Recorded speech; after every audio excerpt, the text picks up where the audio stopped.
surplus value is really where capitalism gets going.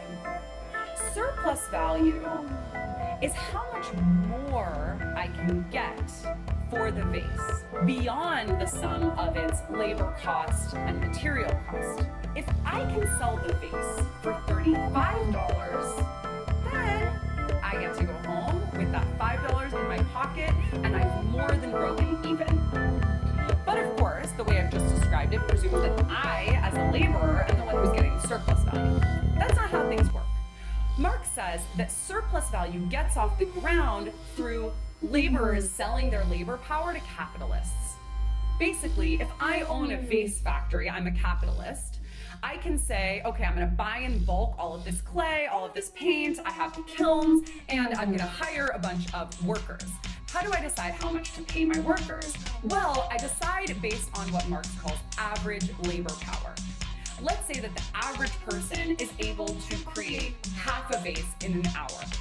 Well, I'm going to then calculate how much I'm going to pay them based on the price of half a vase minus the material costs, which include also the cost of wear, say, on the kiln, right? You can only use a kiln so many times.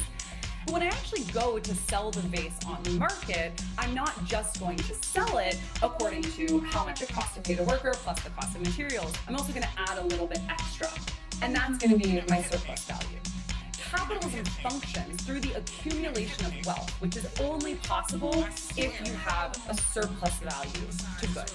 But the surplus value of goods is only possible if you pay laborers a little bit less than however much they're worth, frankly.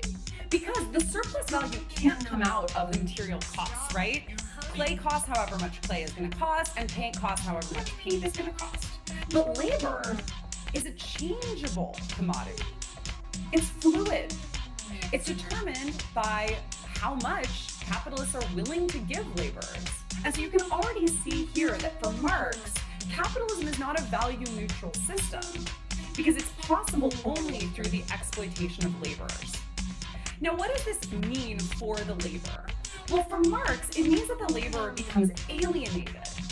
And alienation is psychologically